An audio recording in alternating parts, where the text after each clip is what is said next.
And today's show is called Jewish Believers in Jesus, although we'll discuss all kinds of stuff. Now, Jeff, we've done Bio Jew up here on Backpack Radio. Can you give us, we're just going to let you introduce yourself to our listeners right away, your background, your testimony. We'll give us a snapshot of your story, and we'll chime in and interrupt when it gets boring. How's that sound? It sounds fine. Hopefully it won't get boring. He'll interrupt you even if it's not. Yes. Oh, okay. Yeah. I'll be ready for that. Grew up in a Reformed Jewish family. Are those Calvinist Jews then? No. So now the Reformed is the loosest branch. Is that correct? Yeah. Jews organize themselves. Because I don't want our listeners, it's not anywhere analogous to Reformed Christianity. Yeah, I just had to say that. I know it's not. I just, but what is it? Essentially, the branches of Judaism organize themselves more according to level of practice. So I like to joke and say a Reformed Jew practices the law every other Tuesday and fails. That's good. I like that. Okay, so what's an Orthodox Jew do then? He tries practicing the law every day and fails. Okay, what about conservative Jew? That's middle of the road.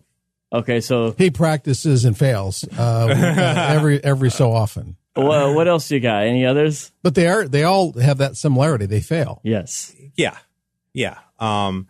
Any others? Yeah. There's looser movements than even the Reform now. You've got the Reconstructionist movement. I like to jokingly call it atheism with chicken soup spilled on it, because there's not much content left. Atheism, which what? With chicken soup spilled on it. No, wait a minute. This is within the Reform Jewish camp? Yeah, you go further. Think of it as postmodern Judaism. Is Reconstructionist. Okay, I understand. Sort of like the United Church of Christ or something, or the Unitarian Universalists, where they call themselves Christian, but probably no one there believes in God, or something like that?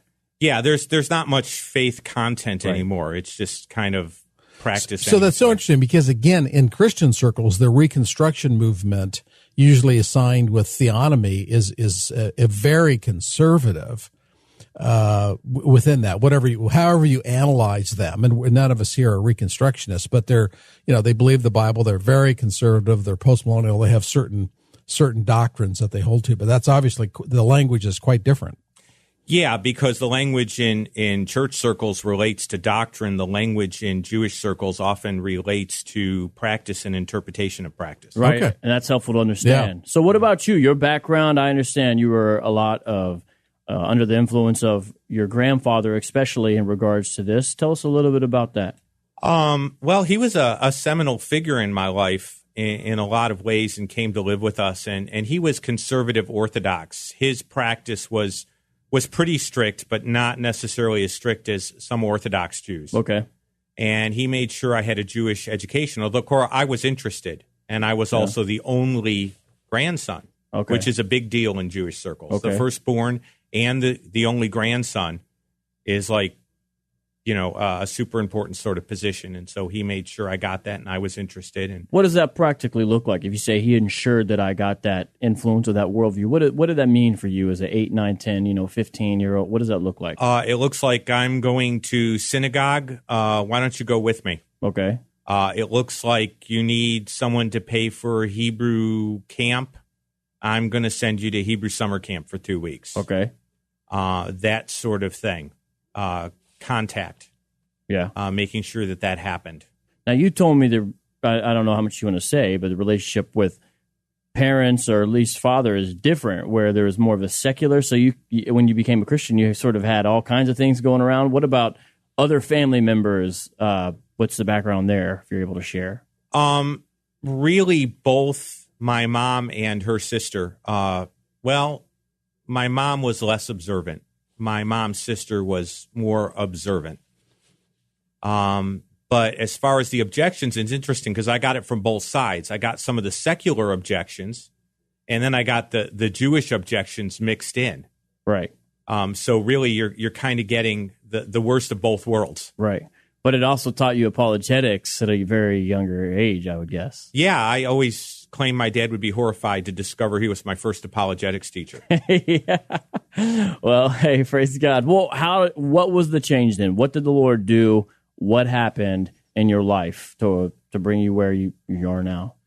Well, you have to understand that, as far as being a nice person, I qualified as nice. I don't know if that's true. I mean, I'm just kidding. How about a fun person? No, I was kind of the bookwormish tape on the glasses kind of kid. Okay. Relatively nice. We'll let that go. I'm just teasing him. Yeah, and I catch that. But high moral ethics. Yes. So it wasn't like I was this party guy who got saved from a really rough sort of background.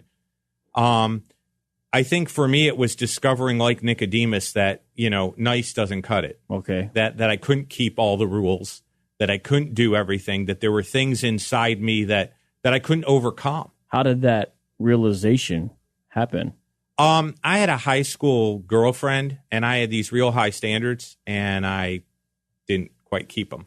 Right. So it was the girl-guy thing. And it wasn't dating around. I was dating the same girl and saying, well, this far and no further, and then, crossing the line. So then what happened when you sort of reached that crisis point? Well, realizing that, I started, and this is, you'll hear this sometimes in Jewish testimonies, I started looking about the issue of atonement. Okay. Because now I've offended the king of the universe. Right. And that's the way I thought of God as the good king.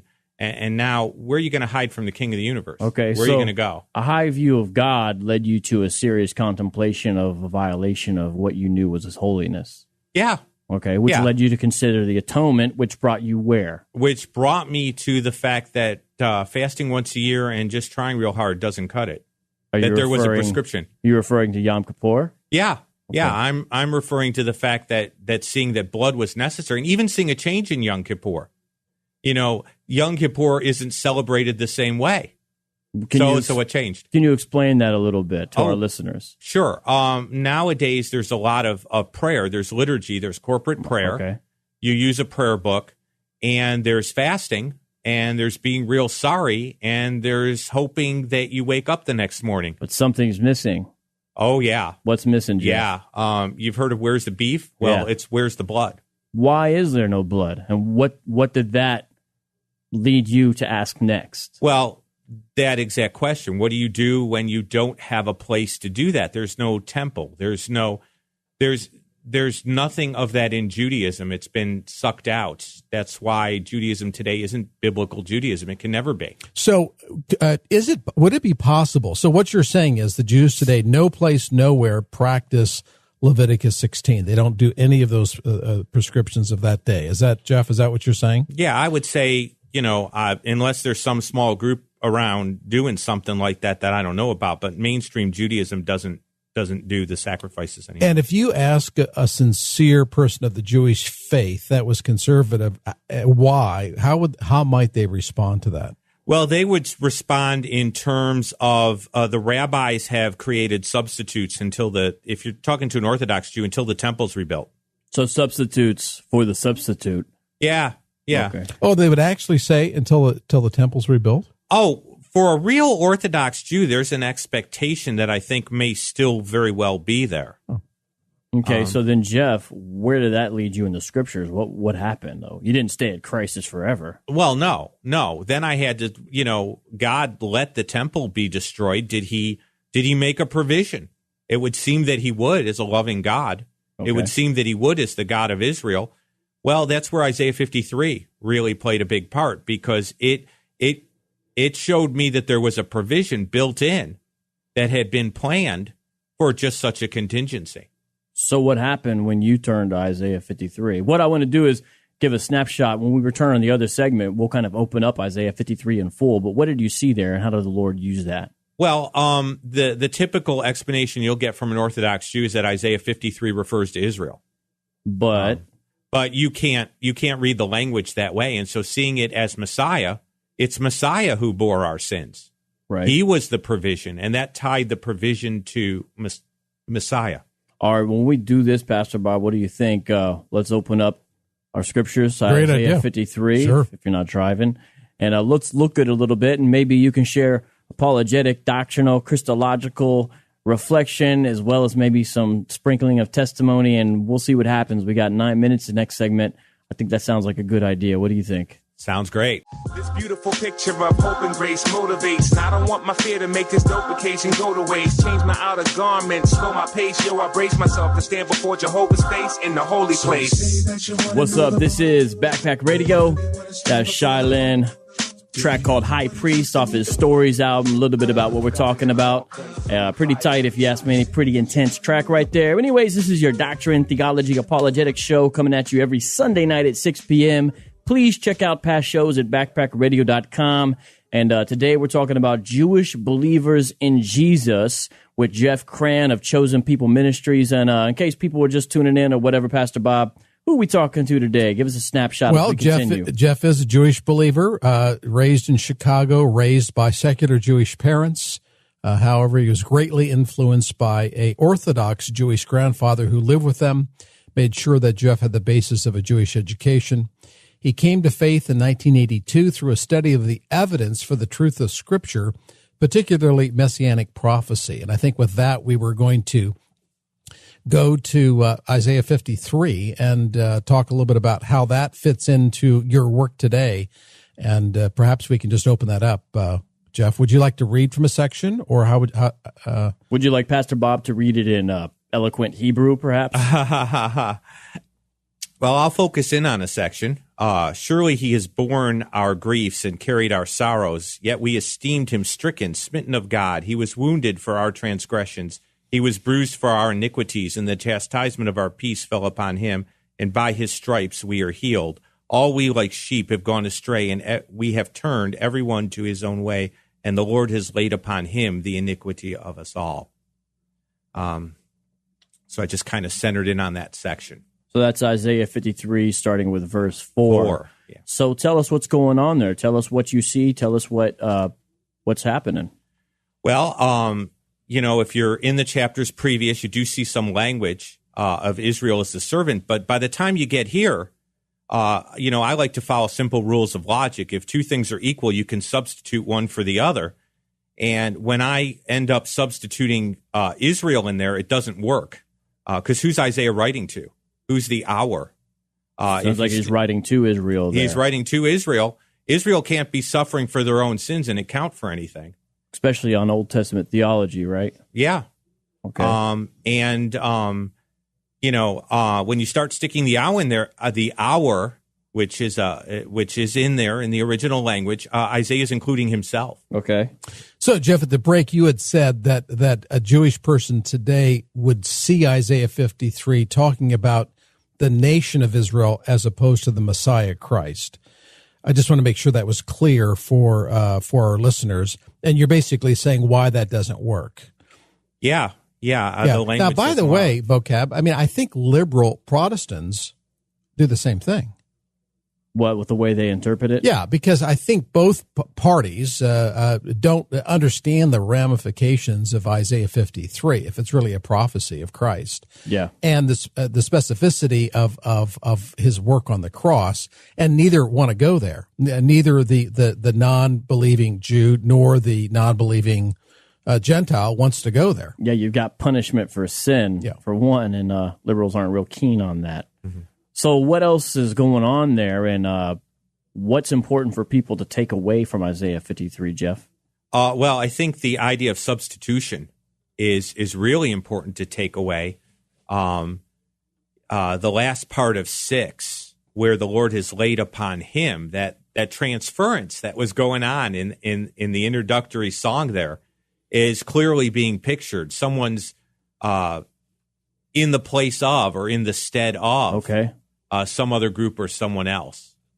Okay, so what would lead you to say, though, that this is Messiah, or why does this automatically have to be Jesus, or how do you get there? For example, how did people view it way back in the day? You know what I'm saying? Like, why does Jesus have to be the only plausible interpretation? If someone, because I know people have objections.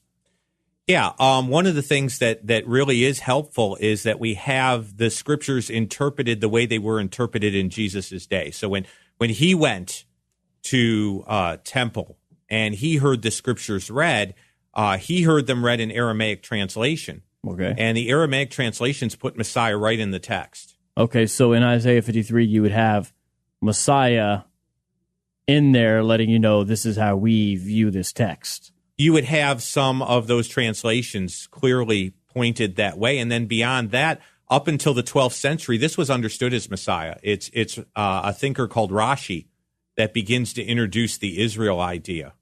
So you can go back to ancient rabbinical commentaries where even the rabbis didn't believe it was Israel. Yeah, and there's a great debate between Michael Brown and I think Rabbi Shmuley, if I'm not mistaken. It could be a different fella, but they debate just strictly who is Isaiah 53 talking about, and it's a powerful debate. Brown is exegetical, expository in the language, and I've got to say his opponent really, I thought, was relying more on emotional appeal and things of that versus really getting into the text.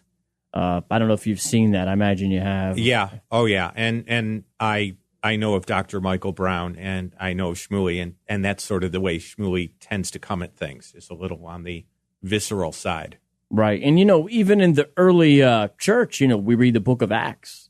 You have an Ethiopian man, and he's in the back of this chariot. I think it's in Acts 9, and Philip says, hey, what you reading? And he's reading Isaiah 53. It's like, you understand? He's like, I can't, I need some help. Dude jumps in the chariot, does some commentary right there, gets baptized, does the whole Star Trek thing, he beams out, and dude probably brought Christianity to Ethiopia, So I'm saying you see this in the early church as well. Well, certainly if you allow the New Testament to help us interpret the Old Testament, then it's abundantly clear that Isaiah 53. I suppose that debate between Brown and Rabbi Shmuley was just on the basis of the Old Testament alone. Which is interesting, but if you allow the New Testament to speak to it, I think it takes, I don't know that there's any debate. I don't know if there's any real debate just on the Old Testament, but certainly with the New, there's no debate. Right. What else do you want to say about Isaiah 53? You got a minute or so. I like the joke one of my professors made. He said essentially that it states that he was silent while suffering, and he said, since when do you know any Jewish people who have suffered silently? What's the name for that in Yiddish? Isn't there some name about like kvetching? Oh, yeah. What is that? Is that just? Yeah, that's whining. Okay. Yeah, it's the Jewish version of whining. Okay. So, you do see that with Jesus. Any other thing that you think is powerful when you see Isaiah 53? I think the resurrection is pictured because you have this individual dying, and then he shares the spoils with the strong. Well, how does a dead person share spoils? Right. See, I'm glad you said one more great thing. point. Well, when we come back, let's talk a little bit about Chosen People Ministry specifically and what evangelism looks like to Jewish people. With a little butter on the eye. With a little butter on the eye. Said I indeed. I'm baptized with the water. But the one with the most will baptize you with the Holy Ghost. Said he was born of a virgin. Said he cannot lie. So repentance, cause his kingdom is drawing now. And Isaiah said, he was oppressed and he was afflicted. He said nothing, even though he was wrongly convicted. He was born of a virgin in a place that was white, but he got more juice than a souped-up Cadillac. I said, do you want some cornbread? Do you need cornbread? With a little butter on the head. Do you want some cornbread? That is actually a rap artist, hip-hop guy playing the character of John the Baptist in a hip-hop musical retelling of the gospel story called The One. And that is a video from our performance actually at the Arizona State Fairgrounds a couple years ago. So that's John B., a.k.a. John the Baptist, because he's talking about some of the stuff we're talking about. So that's why I played that crazy live, awesome stuff. That's good stuff. I agree. What did you play? I was Dr. Luke, so I was the narrator. Oh, I see. So I kind of had a doctor garb outfit on. And you did that during one of the evenings of the state fair? Yeah, we actually did, yeah. Alice Cooper helped sponsor it. So his wife was in the front row. Is that right? Yeah. Cheryl liked it. Huh? Yeah, she seemed to like it. And I was Dr. Luke. And so I introduced characters when they would come on and kind of played, not that kind of character in the play. And anyways, look it up. It's called The One, hip-hop musical. Put vocab. Would you ever do that again? Perhaps, but I'd much rather pass it on to an understudy, I think, at this point. I'd rather train a different doctor to take over the practice, as it were. See. You've retired. Semi-retired, you know what they say. Okay. Because doing stuff like Backpack Radio, your favorite doctrine, theology, apologetics show, we're talking today here with Jeff Kran of Chosen People Ministries. And Jeff, we've enjoyed our time so far with you. We've discussed your testimony. We've discussed Isaiah 53. Now let's talk a little about what the Lord has you doing right now. Chosen People Ministries, what do you guys do, and what is it like in that field, Jeff? Give us a bird's eye view. Okay. I like to say we're the oldest Jewish mission in the United States. There are a lot of other groups out there, and we love them too. But we've been around a while. It's cool because we were started by an Orthodox rabbi who came to faith. Oh, wow. So I feel real at home with that. Right. Because really his story, and, if I think about my grandfather, I can kind of get the connection there. And I had connections with them for a number of years, and Dr. Glazer is a real visionary. And he kept after me. He said that when I joined up, I was the only person who didn't know what God wanted me to do. Yeah. But everyone else had figured it out pretty good. Yeah.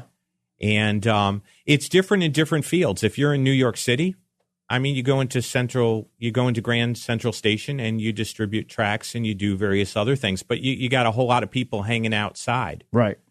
You try that in Phoenix at about 115. I didn't find that real comfortable for very long. Right. So what do you do in Phoenix? What does the Lord have you doing? Well, right now we've got a Friday night kind of a coffee house thing. Yeah. With a little devotional that ties the reading from the that would be read in the synagogue to Messiah. Okay. And that meets once a month, and that's coming up on the 30th. And it's really neat. Hillside Baptist has given us space. Okay. And they just said, here, you can have this free space. And I said in a very, I thought in a very Jewish manner, so new, it's free. Yeah. What could be wrong with free? Yeah. And so we took the space and we're doing that. We're going to do some showings of a wonderful movie that really another ministry, Jewish Voice, put together. Yeah. It's the story of Israel's founding, narrated by Leonard Nimoy. Oh, well, yeah, it's because Spock is Jewish. Yeah, Spock is Jewish. Yeah. So there's a connection between the Jews and the Vulcans. Right. Yes. You He's half Jewish. have been. Yeah. And will always be my friend. Yeah. Good quote. Well, You don't know how much time he spent in order to pull it up. I heard that the symbol, the live long and prosper, comes from the Laying on of Levirate hands. blessing or something, right? Yeah, the laying on of hands. Yeah. So you see, you guys didn't know that. And Shatner is ethnically Jewish as well, isn't he? Yeah. You've got a lot of folks. when you get to Uhura, she's not. But right. Well, she could be one of the Ethiopian.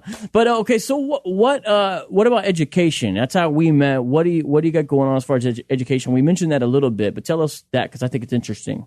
What you're doing. I'm very interested and have been since the Trinity was a major issue for me. And is in it just close to my heart as far as a Jewish apologetics issue and what it meant to me to take that journey too. I'm going to get further education in apologetics because I want to wed what I know about Jewish culture and evangelism with apologetics. Wow, good stuff. All right, so I know you're at Talbot right now, and that's where we met. We used to argue in class and then hang out for lunch on the breaks after arguing and then go back to arguing. But when we come back, let's get into some objections as well and maybe even throw some other questions at you, Jeff. Sound good? Sounds good. BPR, baby.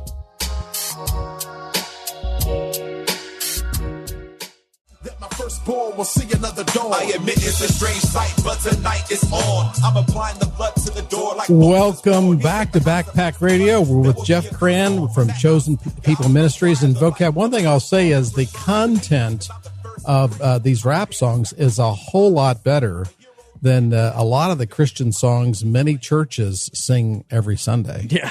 Yeah, that's true. I mean, whatever you think of rap, and I've come to like it, particularly the ones, these quality ones, the content is a whole lot better. Jeff, any thoughts? I mean, we're playing some rap here on Backpack Radio, mixing apologetics with hip hop. What do you think as you're hearing it?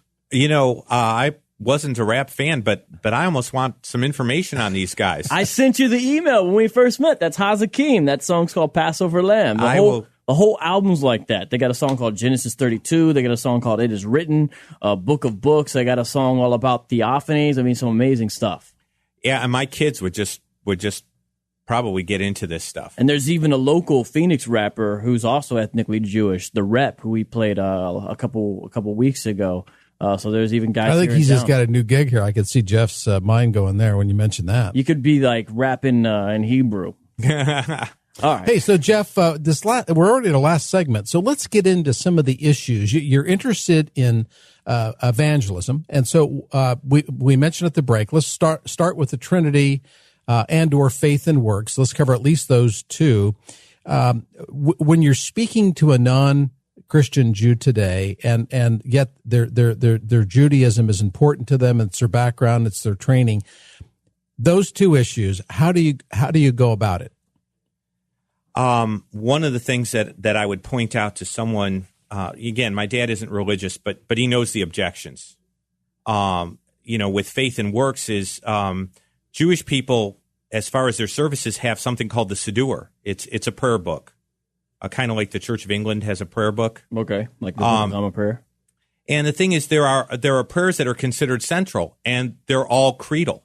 Okay, they're all doctrinal. Okay. So if a Jewish person says to me, well, Christianity is just about, what you believe. You don't have to do anything. I'd say, well, first of all, Judaism is also about what you believe. Right. Because you recite this in the prayer book, and if you're reciting it and you don't believe it, it's just a bunch of hot air. Right. So why bother God and why bother other people? What are some of the central creedal affirmations in the prayer book from these prayers, Jeff? One would be the Deuteronomy 6:4 through 6:9. The Shema. The Shema is central. And it was sort of a life verse to me beyond being just important to Jewish people. Right. But you had brought up that the faith and works problem for a Jewish person is that Christianity is there's no works to it. It's just a declaration. It's just creedal. Yeah, and they would object that way, and I'd say, well, that's why the Epistle of James is there. James makes it very clear that isn't the case, that there's a doing, there's a outworking of what we believe. That believing as mental assent is not what the Bible's talking about. Right. It's talking about a believing that does something. It's a verb. It's not a noun. So faith without works is dead. Exactly. Well, does that convince them? Does that win the day? Is that just a misunderstanding that's easily corrected? Well, I think when you force them to deal with the fact that Judaism also has creed, that the rabbis recognized that there were things to be believed. And they've gotten away from that. The more modern Jew has gotten away from the creed, a part of it, and they're just sort of ethnically Jewish, but not really creedal. Is that what you're saying? Yeah, the other thing was, if you didn't do this stuff, you got a free trip to Babylon for 70 years. So the focus started getting on the doing. But it's an overemphasis on one end and an ignoring of the other end. Well, let me give a little bit of what the New Testament says about this. There's a whole lot to say, James and all of that. We ourselves, this is Galatians 2:15, are Jews by birth and not Gentile sinners. Yet we know that a person is not justified by works of the law, but through faith in Jesus Christ. So we also have believed in Christ Jesus in order to be justified by faith in Christ and not by works of the law, because by works of the law, no one will be justified. And so you see there, Paul is saying, hey, look, don't we all know no one is justified by the works of the law? Let me give you an example of Abraham. And so we have faith in Christ. But of course, then you see Paul all the time saying, here's what you'll do if you believe. You see that message from Jesus and James and all throughout the New Testament. Well, the very way the epistles are structured is that way. Paul gives doctrine first and then spends the last chapters in his epistles generally on practice. Do you find any significance? This sort of relates, I think, to the fact that Israel is brought out first. The Hebrews are brought out first. So there's sort of the redemption in a sense. They pass through the Red Sea. Then comes Sinai, meaning here comes these terms of the covenant, but they have been redeemed. They have been brought out. But then here is sort of the ethical system of living it out, meaning they're still justified or made these covenant people of God by Yahweh's action ultimately. But then it's kind of like, and here's what the covenant looks like for you. Does that make sense, or do people ever talk about that? You know, you got Leviticus after Exodus, if that makes sense, what I'm saying. I think what Jewish people need to be brought back to is what covenant's really about. Tell us. They have a covenant concept, but in a covenant, there's a relationship. God initiates the relationship and does the work, but that doesn't mean that under the covenant there aren't responsibilities for his people. Okay. Good stuff. Good stuff. Well, Jeff, what do you see as opportunities on the horizon? What have you seen the Lord do in this area of evangelism and witnessing and discipleship of Jewish believers in Jesus to Jews who do not yet believe in Jesus as Messiah? What's going on, Jeff? Well, one of the things that's been really exciting is media. Okay. Most of the missions organizations did not get into media quite the same way. And it's exciting to realize that we can have an Isaiah 53 forum where we're dealing with apologetics on that level. And when I respond to somebody on that forum, there may be 2,000 people that are going on that forum that I would never get to talk to who are following this conversation. Right. As far as different groups, the Russian Jews have been very open as a group, and there's been a lot written on that. Now the Israeli Jewish people are becoming incredibly open. So we're seeing segments of the Jewish population open up at different times. Okay, yeah. Which is kind of interesting to kind of watch the footprints of the Spirit through different subgroups within the Jewish people and see where he's working when. Yeah, you see that sort of in missions as a whole. You know, God's moving there, and it's changing here in this people group, and we try to say, okay, where is God sovereignly working, and get involved. We actually recently did a show on missions. Pastor Bob, you got something? I see you chilling back in a chair like you like to do. Well, I don't want to go back and change the subject, but let's go back to that second topic on the Trinity. Jeff, I'd be interested in terms of how you would approach a Jewish person on the concept, the biblical concept of the Trinity. What kind of objections do you hear?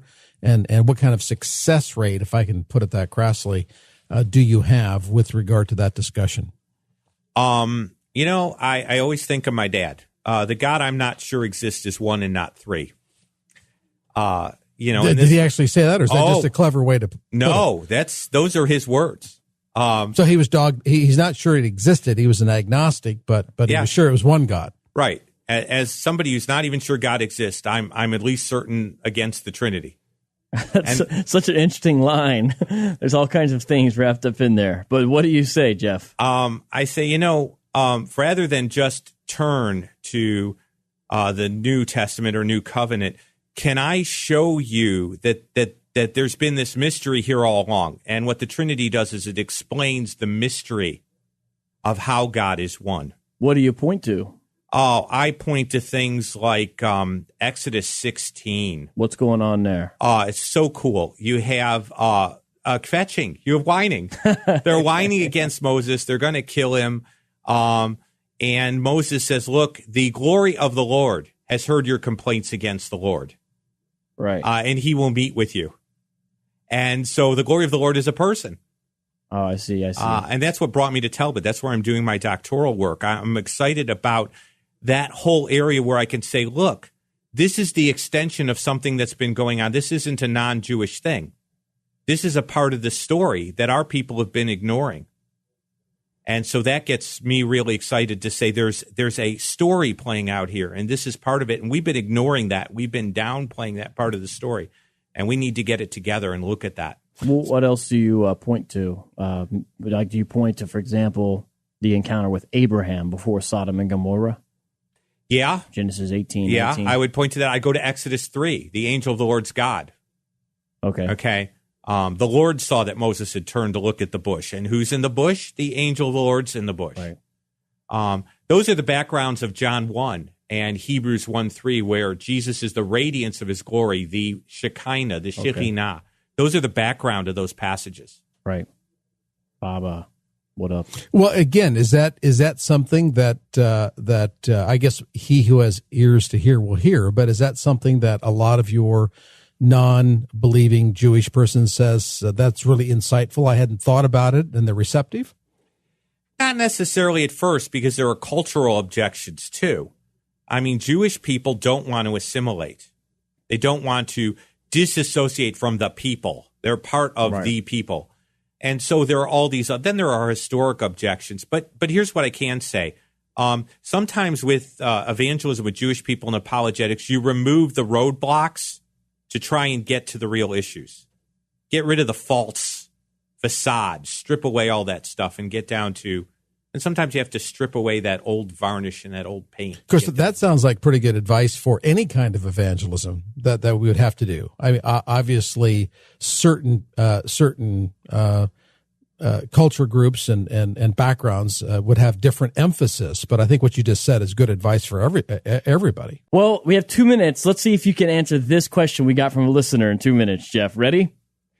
Heard your show, Backpack Radio, featuring Mr. Powell. With all due respect, I have to question his knowledge of history. He incorrectly stated that the deuterocanonical books were canonized at the Council of Trent.